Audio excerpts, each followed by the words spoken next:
غازی علم الدین شہید کا راجپال پر حملہ۔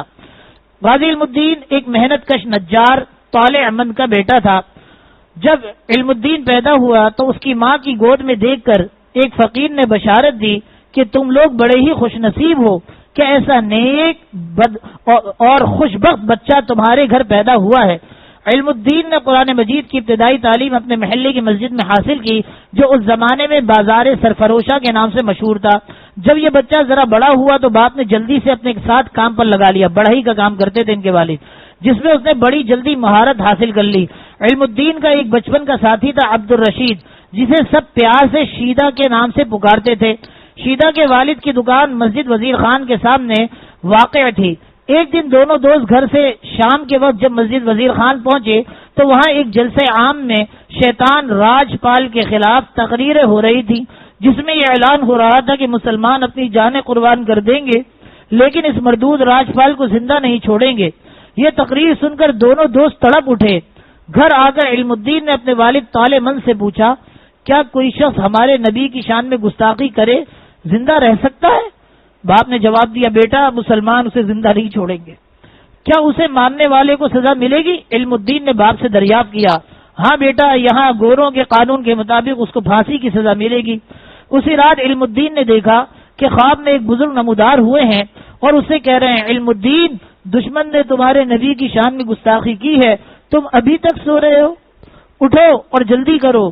یہ خواب دیکھ کر وہ فدائی رسول صلی اللہ علیہ وسلم فوراً اٹھ بیٹھا اور اپنے اوزار لے کر صبح سویرے اپنے دوست شیدہ کے گھر پہنچا اور وہاں سے دونوں دوست بھائی دروازے کے سامنے والے کھلے میدان میں جا پہنچے۔ علم الدین نے وہاں رازدارانہ طریقے سے اپنے دوست شیدہ کو رات والا خواب سنایا تو اس کی حیرت کی کوئی انتہا نہ رہی، کیونکہ اس نے بھی گزشتہ رات یہی خواب دیکھا تھا۔ اب دونوں دوستوں میں تکرار ہونے لگی۔ دونوں کا اصرار تھا کہ اس موذی کو مارنے کے لیے اسے بشارت ہوئی ہے۔ آخر طے پایا کہ قرعہ ڈالا جائے، اس میں جس کا نام آئے وہی اس کام کو سر انجام دے۔ 3 بار قلعہ ڈالا گیا اور ہر بار قلعہ فعال طالع من کے خوش نصیب فرزند علم الدین کے نام نکلا، جس پر اس کا چہرہ خوشی سے چمک اٹھا۔ شیدہ کو اپنے اس دوست کی خوش بختی پر رشک آیا۔ اس نے علم الدین کو اس کامیابی پر مبارکباد دی، جس کے بعد دونوں دوست ایک دوسرے سے جدا ہو گئے۔ وہاں سے علم الدین سیدھے گھر پہنچے۔ وہ گھر آ کر کچھ دیر کے لیے لیٹ گئے تو ذرا دیر کے لیے ان کی آنکھ لگ گئی۔ کیا دیکھتے ہیں کہ وہی بزرگ دوبارہ نمودار ہو کر ان سے کہہ رہے ہیں، علم الدین یہ وقت سونے کا نہیں بلکہ جس کام کے لیے تمہیں چن لیا گیا ہے اس کی تکمیل کے لیے فوراً پہنچو، ورنہ بازی کوئی اور لے جائے گا۔ جس پر وہ ایک بار پھر اپنے دوست شیدہ کے پاس الوداعی ملاقات کے لیے پہنچے۔ اسے اپنے کچھ چیزیں بطور یادگار دیں اور دوبارہ گھر پہنچ کر انہوں نے اپنے منصوبے کی تکمیل کا پروگرام اپنے ذہن میں مرتب کر لیا اور گھر میں کسی سے اس بارے میں کوئی بات نہیں کی، اس ڈر سے کہ کہیں خون اور قرابت کے رشتے اس راہ میں حائل نہ ہو جائیں۔ اس دن انہوں نے غسل کیا، سرخ دھاری دار قمیض اور سفید شلوار پہنی، سر پر پگڑی باندھی، صاف اور سجل لباس پر خوشبو لگائی۔ اس سے قبل انہوں نے اپنی ماں سے میٹھے چاول کی فرمائش کی تھی، جسے باپ بیٹے نے مل کر تناول کیا۔ باپ کے کسی کام پر جانے کے بعد علم الدین نے اپنی معصوم بھتیجے کے ماتھے کو سوتے میں بڑے پیار سے چوما اور اپنی بھابھی سے کچھ پیسے لے کر اس سج دھج سے خوشی خوشی اپنی مہم پر روانہ ہو گئے۔ مگر کسی کے ذہن میں یہ بات نہ آئی کہ علم الدین نے آج کے دن یہ سارا اہتمام کیوں کیا ہے۔ گھر سے گمٹی بازار پہنچ کر وہاں آتما رام کباڑیے کی دکان سے 1 روپے میں ایک لمبا چاقو خریدا اور اسے شلوار کے نیفے میں رکھ لیا۔ پھر وہ سیدھے دوپہر کے وقت انارکلی ہسپتال روڈ راجپال کی دکان کے سامنے والی ٹال پر پہنچے۔ جو ہی ٹال والے جوان نے علم الدین کو بتلایا کہ وہ منحوس دکاندار دکان کے اندر داخل ہوا ہے تو وہ اپنے شکار کے تعاقب میں دکان کے اندر پہنچ گئے اور اسے دیکھتے ہی ان کی آنکھوں میں خون اتر آیا۔ اس کے ساتھ ہی ان کے اندر عقابی روح بیدار ہوئی اور انہیں اپنی منزل آسمانوں میں نظر آنے لگی۔ چیتے کی سی پھرتی کے ساتھ جھپٹ کر علم الدین راجپال خبیث کے سینے میں چاقو پیوست کر دیا، جو اس کے دل کو چیرتا ہوا نکل گیا۔ یہ ضرب ایسی کاری ثابت ہوئی کہ وہ مردود زخموں کی تاب نہ لا کر اوندھے منہ زمین پر گر پڑا اور وہیں اس نے دم توڑ دیا۔ اس طرح بدبخت کو کیفر کردار تک پہنچانے کے بعد غازی علم الدین جب دکان سے باہر نکلے تو مقتول کے ملازمین نے مار دیا کا شور مچانا شروع کر دیا، جس پر قریب کے ایک ہندو دکاندار سیتا رام کے لڑکے اور اس کے ساتھیوں نے آ کر پیچھے سے اس نوجوان کو پکڑ لیا، جس پر علم الدین نے کہا، آج میں نے اپنے رسول کا بدلہ لے لیا۔ آج میں نے اپنے رسول کا بدلہ لے لیا۔ اس عرصے میں پولیس بھی جائے واردات پر پہنچ گئی، جس نے غازی علم الدین کو گرفتار کر لیا اور 10 اپریل 1929 کو mister Lewis additional magistrate Lahore کی عدالت میں علم الدین کے خلاف زیر دفعہ 302 تعزیرات ہند مقدمہ قتل کی کارروائی شروع ہوئی۔ مقدمے کی سماعت کے دوران علم الدین کے چہرے پر معصوم مسکراہٹ کھیلتی رہی۔ شہادت قلم بند ہونے کے بعد سرسری بحث کے بعد مقدمہ سیشن کی سپرد ہوا۔ سیشن کورٹ نے 22 مئی 1929 کو سزائے موت کا فیصلہ سنایا۔ والدین کے حکم کی تعمیل میں علم الدین کی جانب سے بھی اس فیصلے کے خلاف اپیل دائر کی گئی، جس کی پیروی اس وقت کے چوٹی کے قانوندان اسلامیہ نے ہند کے رہنما قائد اعظم محمد علی جناح نے کی۔ قائد اعظم کی بحث کا سب سے اہم نقطہ یہ تھا کہ راجپال نے رنگیرہ رسول جیسی قابل اعتراض کتاب شائع کر کے پیغمبر اسلام کی توہین کی ہے، جسے کوئی مسلمان برداشت نہیں کر سکتا۔ چونکہ یہ کتاب اشتعال انگیزی کا سبب بنی، اس لیے ملزم نے قتل عمد کا ارتکاب نہیں کیا، لہذا اسے سزائے موت نہیں دی جا سکتی۔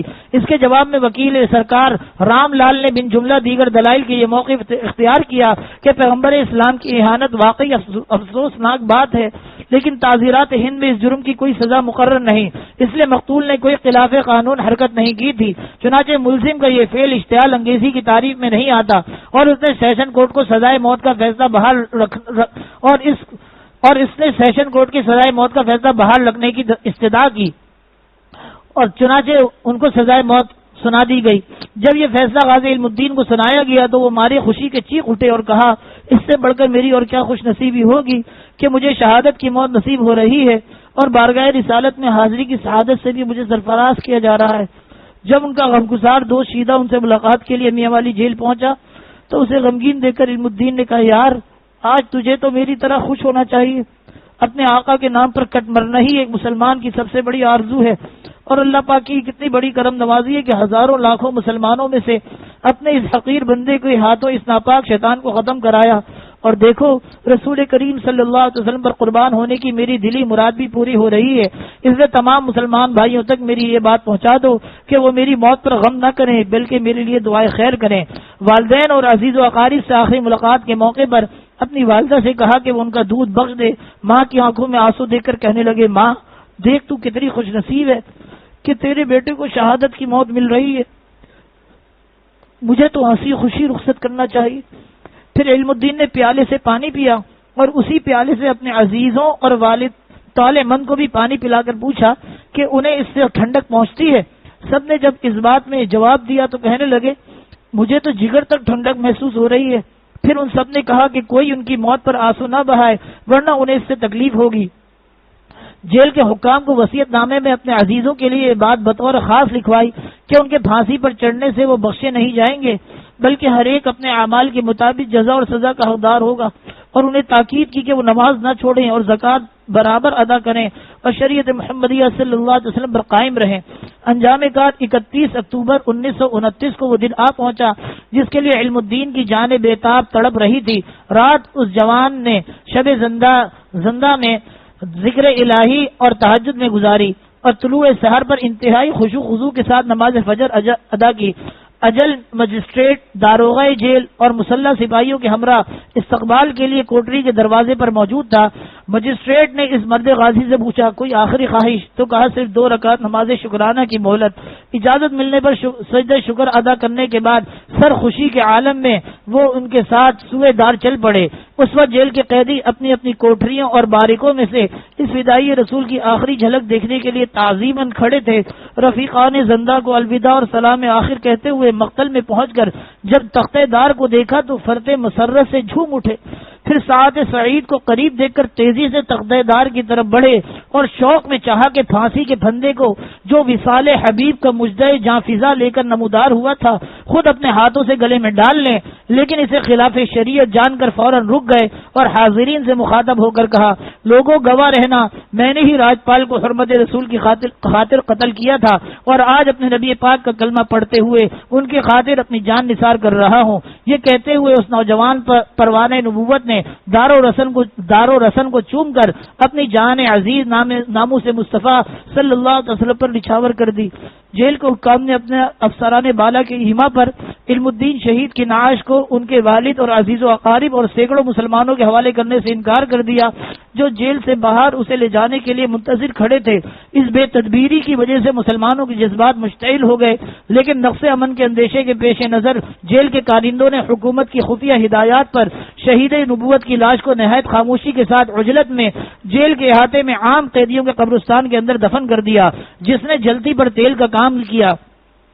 لاہور اور دوسرے شہروں میں ہڑتالیں شروع ہوئی، کاروبار معطل ہو گیا، برہنہ پا اور برہنہ سر ماتمی جلوس نکلنے لگے اور مسلمانوں میں شدید ہیجان پیدا ہو گیا۔ اس پر اکابرین وقت جن میں علامہ اقبال پیش تھے، سر محمد شفیع، جناب محسن الدین محسن شاہ، والد محترم جناب جسٹس ڈاکٹر نعیم حسن شاہ چیف جسٹس پاکستان، اور دوسرے قائدین کے ہمراہ گورنر سے ملے اور اپنے جواں سال شہید کی لاش کو مسلمانوں کے حوالے کرنے کا مطالبہ کیا، جو اس یقین دہانی پر کہ وہ امن عامہ برقرار رکھنے کے ذمہ دار ہوں گے حکومت ناش ان کے حوالے کرنے پر رضامند ہو گئی۔ چنانچہ تدفین کے 13ویں دن مسلمان مجسٹریٹ اور میونسپل کمشنروں کی موجودگی میں شہید کی میت قبر سے نکالی گئی۔ عینی شاہدوں کا بیان ہے کہ کئی دن گزر جانے کے باوجود لاش صحیح اور سالم حالت میں موجود تھی اور یوں محسوس ہوتا تھا کہ ابھی آنکھ لگی ہے۔ 14 نومبر 1929 کو سارے شہر اور اس کے گرد و نواح سے ہزاروں لاکھوں انسانوں کا ایک سیل بے پناہ فدائی رسول کے استقبال کے رواں دوا تھا۔